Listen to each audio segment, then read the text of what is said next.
Hi everyone. I'm so sorry that it's a day late. I'm just a tired single mom.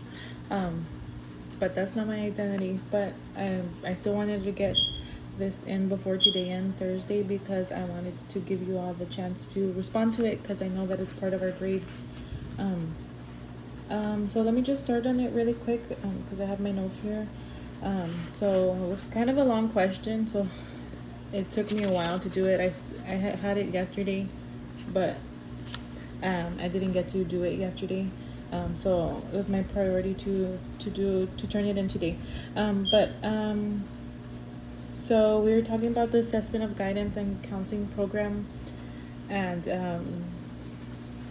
we focus more on the interventions and the curriculum necessary, like to have a successful counseling program, um, and asked us. Hold on, really quick. It asked us what was needed for an effective assessment part of that program. And then it asked us for benefits and merits, implications of not assessing, like what happens if we don't assess our program, what are the negative effects of it, or what are the pitfalls. Um, and who would conduct the program, our resources, our data, who would we survey, and then our outcomes and things like that. Okay, so I'm just gonna go into it. So assessing is essential for just making sure that we have a productive and effective school counseling program, and being able to keep the counselor and the school admin and everything runs from the admin, but to being able to keep it accountable, and just having an alignment with the needs of the students and the teachers, their expectations, and so focusing more on their academic, career, and social emotional needs. So academic would be like in having a goal, focusing on your grades for like benchmarks and things like that. And career, I would um, I would think like extracurricular activities, or also another one would be the attendance. I know attendance is a really big thing at our school, and they're always reinforcing it. And then social emotional, just the counselor being able to keep herself accountable, meeting with individual students and the classes, and also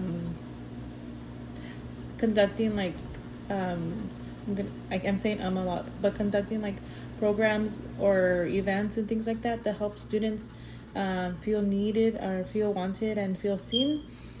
um, Evaluating our program, um, we would be um, justifying the counselor's activities, which is, I'm gonna say it again, which is something that the counselor does do in my school district. She didn't go into detail.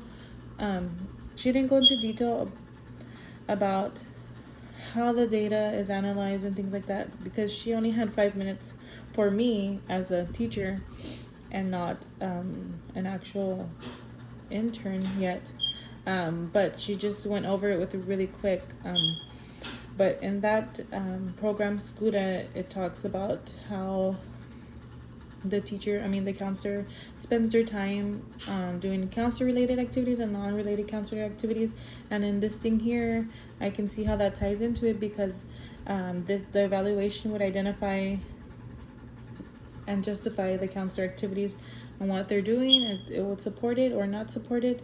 And it focuses on identifying gaps, and data driven input, because well, that's a big thing. I feel a lot of our meetings we have in staff, they always go over data, different kinds of data. They do the I think it's called A accountability, something like that. An A rated school, ours is one of them. And then they have the other one from the TEA, where they go over as well that data, and then they go over benchmark and reporting periods, and then they also go over attendance, and then they go over enrollments. But that's just a different topic, but I just wanted to mention that in here. I'm trying not to talk too much because it's already 5 minutes in. Okay, and the next part would be what would be the merits and benefits of assessing a counseling program. So one, like I kind of mentioned right here, it keeps you accountable, and it focuses on data. It's data driven focused. Just being able to have those that data to compare your program and see if it's showing growth or if it's going back. You can be able to identify the gaps in your data there. It also improves, like right here is an example, using that data from whatever it is that you are focusing on. You're able to improve the things that your campus is lacking, and it focuses on equity and inclusion, which is a big thing also. The last part is, and it going back is, I'm going to continue when it's focusing on the things that you see your school or campus lacking in. You can be able to meet together with the admin and come up with interventions to meet those goals that you all are wanting to meet. For example, I'm going to say attendance because, that's a big thing because they get paid for it. And I know that's something that ever since I started working in my school, they're always like, okay, attendance. So that could be one. Let me go to the next part, number 3. Okay, the implications of not assessing. If you are not assessing your school counseling program and you are not, I feel like as a person and then a teacher, you are always focusing on what you need to grow in. I feel a lot of people do that, and I feel that's what I do a lot. I'm always tired and feel like I'm going out of my mind, but I always thinking of how can I get better, or if I feel I'm doing something wrong, or if I feel doing something not right, then I just try to do better in it. But of course you have grace for yourself and things like that, but that's not the point of this. I feel the point in like these programs is not really about grace. It's about having structure, accountability, and sticking to the standards that are aligned in the TEA counseling and education agency. Okay, so the implications of not assessing would be you're not giving justice to the students and the staff at your school. You're giving ineffective services. So the data that you are going based off of, or if you're not even viewing data or how your school is doing, or listening to the teachers and the staff, you're not able to provide the students with what they need. For example, let's say the school needs more inclusion, and if you're not sending out those surveys, if you're not having those meetings and focusing on what your campus needs, then you're doing a disservice to the students, to the school, to the campus, and the culture of the campus, and it just won't be able to flourish as it would if you were assessing your program and looking for ways to improve. The next part I think is very important because I feel I used to struggle with this, and sometimes I still do now, ever since I've become a mom. Ever since my son started walking and we went back to work, that's what I've been struggling with again, because now he's all over the place and now he wants to walk. He's 1 year old. But this one right here, it's the time and resources. So you're not taking advantage of the time, or you're taking advantage of the time and the resources that are being given to you or that are at your hand, and you're not using them appropriately. So let me see here, my notes are really tiny. So that's the word. So you're wasting time by just going around. and doing the same thing without actual data or without actual backup or proof, or just going or without research as well. You're just going to be wasting your time if you don't go in with a plan, if you don't go in with an awareness of what's going on and a vision that you need. Okay, the next one is pitfall. So a pitfall of this would be if it also depends on the kind of data you are using. If you're using mostly like data that only allows for the counselor or even just the admin to create it or to review it or to rate it, then maybe it might not show exactly a full representation of the reality of your campus, because it's just gonna be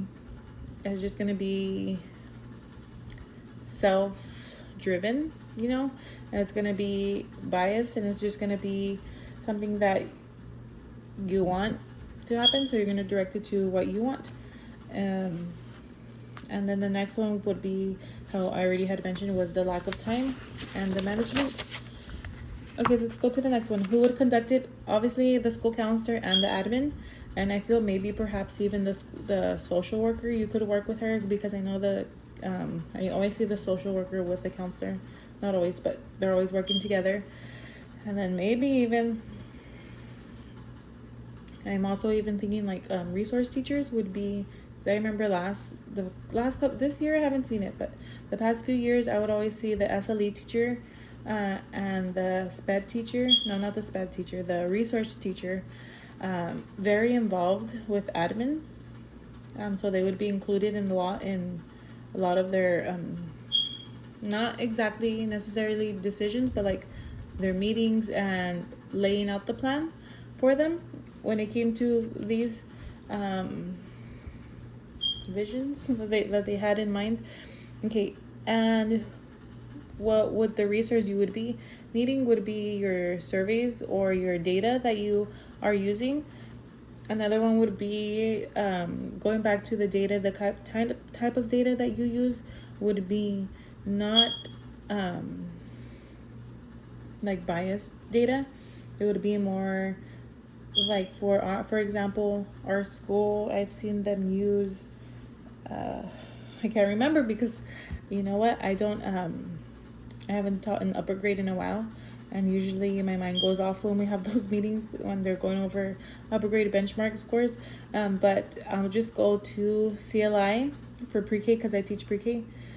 So it could be like CLI, or it could be the attendance reports from the school district that I'm not sure what the exact name is. Like, for example, it's Skyward, and it could be what's that word? The one where it's where it gives you the different I was gonna say regions and genres, but the different categories of the student data. For example, like low income, gender, socioeconomic status, ethnicity, things like that. And then they could all be organized into a certain way, and then I know that you're able to click around and just compare data in the different categories that are available. Also, you're gonna need time. That's a big thing. You're gonna need time to implement this and successfully implement it. You have to make time for it, and that has to be your priority. So the data to collect would be just based on what you are looking for. You could use your students with different types of surveys that you're comparing it to, the number of students. You can even compare last year to this year. The number of students in the classroom makes a huge difference. And then the outcome would just be to view the goals and to see if it was successful and celebrate your achievements. It could be either in the grades, attendance, behavior, things like that. Okay, I'm going to stop here, and thank you for listening.